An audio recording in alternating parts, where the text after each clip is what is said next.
इसका हमें चॉइस नहीं दिया जा रहा, जिस पे ना कोई रिसर्च हुई है, जिसकी वजह से हमारे पेट्रोल के कायदे से जो दाम है वो भी कम हो जाने चाहिए थे, ना वो हुए। किसी तरीके से जनता को फायदा नहीं है, लेकिन आप लोग जबरदस्ती एथेनॉल जनता के ऊपर थोप रहे हो और चाह रहे हो कि उनकी गाड़ियां खराब हो, हर कुछ टाइम पे उनको गाड़ियां चेंज करना पड़े। और इन लोगों में इत्तेफाक भी नहीं है। हरदीप पुरी जी को चोर कहते हैं, नितिन गडकरी जी को चोर कहते हैं। आप लोग को याद होगा 2013 से नितिन गडकरी जी पीछे लगे हुए हैं एथेनॉल को इंट्रोड्यूस करने के लिए। वो क्योंकि उनका उसमें पर्सनल मुनाफा है, क्योंकि उनके वहां पे नागपुर में महाराष्ट्र में बिजनेसेस चलते हैं, और अब अपने बेटों को वो बचाने के लिए, बेटों का बिजनेस बढ़ाने के लिए ये जो बेटा बढ़ाओ पॉलिसी कर रहे हैं, उसके तहत हम सब की जो गाड़ियां खराब होने वाली है, उसके तहत हम सब जो परेशानी उठाने वाले, उस मुद्दे पे आप लोगों की आवाज उठाने के लिए हम लोग यहाँ पे मौजूद हैं। गाड़ी एक हम लोगों की लाइफ का बहुत अहम हिस्सा होता है। एक आम आदमी घर के बाद जो सबसे महंगी चीज पे इन्वेस्ट करता है, खरीदता है, वो एक गाड़ी होती है। उस गाड़ी पे किसने हक दिया नितिन गडकरी जी को, किसने हक दिया हरदीप पुरी जी को कि वो हमारी गाड़ियों का हशा नशा करें, इस तरह से तहस नहस करें? आपने क्या हमसे पूछ के ये पॉलिसी लागू करी है? इस पे कोई रिसर्च करिए। आप कहते हैं कि बाहर के मुल्कों में ऑलरेडी ये पॉलिसी लागू हुई है, बट बाहर मुल्कों में आप ये बोल रहे हैं, ब्राजील जैसे मुल्क, स्पेन जैसे मुल्क, जहाँ पे आप एथेनॉल का जो जिक्र दे रहे हैं, वहां पे उन मुल्कों में बहुत 1970s से पब्लिक को अपनी गाड़ियों को अपडेट करने का मौका दिया गया। जो उनके फ्यूल है, जो उनके इंजन है, वो एथेनॉल 10 या कोई एथेनॉल 20 कंपैटिबल है, बट हमारे पास वो ऑप्शन नहीं है। वो ऑप्शन, वो चॉइस आप हमसे ले रहे हैं, वो चॉइस आप हमको नहीं दे रहे। उस कारण हम लोग सारे के सारे यहाँ पे मौजूद है। लेकिन सरकार कह रही है कि अभी ट्रायल कर रहे हैं, अभी ये फाइनल नहीं है। ट्रायल करने का पहली बात तो उनको किसी ने कोई अधिकार नहीं दिया। जिस पॉलिसी पे उनका खुद का क्लैरिफिकेशन है, खुद हरदीप पुरी जी मान रहे कि मैं क्या मान रहा हूँ, इसमें थोड़ा बहुत माइलेज कम हो सकता है। अरे एक मंत्री जी, पेट्रोलियम मंत्री जी, बाय द वे हमें बाद में पता चल रहा है कि हरदीप पुरी जी पेट्रोलियम मिनिस्टर, हम तो अब तक नितिन गडकरी जी को ही समझ रहे थे, बिकॉज नितिन गडकरी जी इसी मामले पे बोले जा रहे थे। पेट्रोलियम पे जो पेट्रोलियम मिनिस्टर है वो नहीं बोल रहे थे, नितिन गडकरी जी बोल रहे थे। फिर मेरा ख्याल से इन लोगों की अंदर की पॉलिसी होती है कि हरदीप पुरी जी से प्रेस कॉन्फ्रेंस करवाया जाए।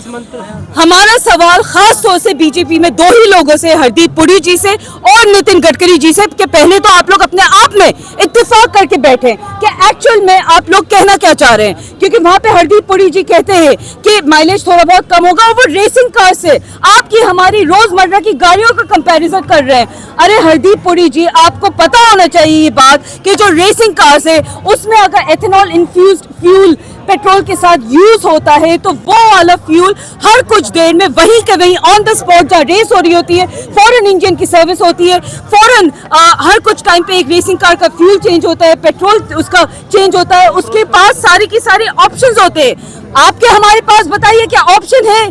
क्या हमारे पास ये चॉइस है कि हम हर कुछ टाइम में अपना इंजन चेंज कर सके, या ये एथेनॉल की वजह से जो हमारे इंजन माइलेज कम दे रहा है, इंजन का हशा नशा कर रहा है, कहीं इंजेक्टर खराब हो रहा है, कहीं पे इथेनॉल E10 जो कंपैटिबल गाड़ियां नहीं उसमें E20 डाला जा रहा है, E20 वाली गाड़ियां हमारे पास मौजूद नहीं। तो ये सारी जो टेक्निकलिटीज है, क्यों ये सरकार ने इसका जायजा नहीं लिया? क्यों ये सरकार नहीं समझ रही है कि हमारी गाड़ियों पे आप नुकसान कर रहे हैं, हमारी गाड़ियां, हमारी मेहनत की गाड़ियों पे आप इस तरह का जबरदस्ती से ये एथेनॉल ब्लेंडेड फ्यूल नहीं तोप सकते। लेकिन क्या करेंगे? अभी इधर देखिए कि 21 दिन से शिक्षा मंत्री के इस्तीफे की मांग कर रहे हैं, उस पर भी कोई सरकार गंभीरता से नहीं ले रही है। तो क्या रास्ता क्या है, क्या नहीं? देखिए, बच्चे बहुत दिनों से ऑब्वियसली प्रोटेस्ट पे बैठे हुए हैं। कॉकरोच जनता पार्टी के तहत ये जो प्रोटेस्ट हो रहा है, ऑब्वियसली इसमें कहीं ना कहीं हमारे देश के बच्चे, देश के मुस्तकबिल, देश का सवाल है, जिसके लिए बच्चे न जाने कब से यहाँ बैठे हुए। सोनम वांगचुक जी परेशान हो गए हैं, बीमार हो गए बेचारे, उनकी हालत बद से बदतर होती जा रही है, लेकिन इस सरकार को फर्क नहीं पड़ रहा है। इस सरकार को कोई भी परवाह नहीं कि यहाँ पे उनकी मौत हो जाए, खुदा न खास्ता उनके साथ कुछ हादसा हो जाए, खुदा न खास्ता बच्चों के साथ खुदा न खास्ता कोई हादसा हो जाए। इस सरकार की कान पे जू नहीं रेंग रही। ये सरकार धर्मेंद्र प्रधान जी का इस्तीफा नहीं ले पा रहे।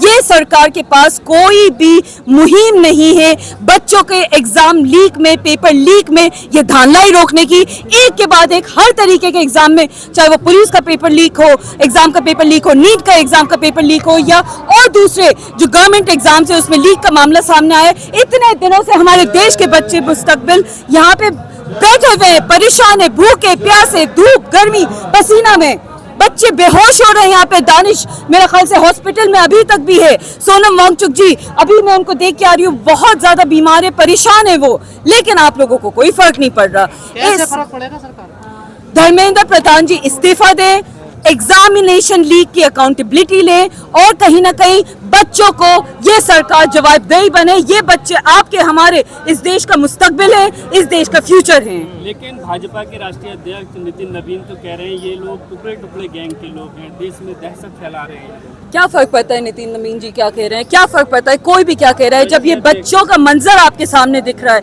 बच्चे जिसमें 17 से ज्यादा बच्चों ने सुसाइड करी है, 17 से ज्यादा बच्चों ने अपनी जान गंवाई है, सिर्फ आपकी लापरवाही, आपकी नॉन अकाउंटेबिलिटी की वजह से, आपकी गैर जिम्मेदारी की वजह से बच्चे जान गंवा चुके हैं। आप इस तरीके से बच्चों का मुस्तकबिल खराब नहीं कर सकते।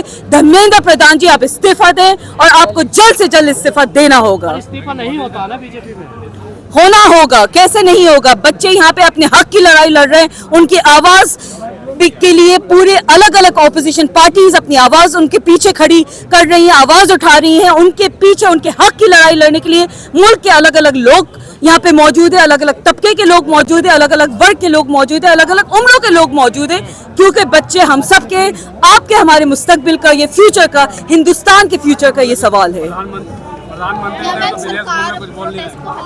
पीछे से पूछो सवाल। देखिए सरकार हर प्रोटेस्ट को हल्के में ही लेती आती है। अनफॉर्चुनेटली सरकार के पास कहीं पे भी कोई जवाब नहीं होता है, सरकार कहीं पे भी अकाउंटेबिलिटी नहीं ले पाती और सरकार ऑब्वियसली हम सब की आंख में कहीं ना कहीं धूल झोंकने का काम करती है। किसी तरीके का काम सरकार ने नहीं किया है, उसी की आवाज उठाने ये बच्चे आज यहाँ पे मौजूद हैं। सरकार है, बड़ी अच्छी सरकार है।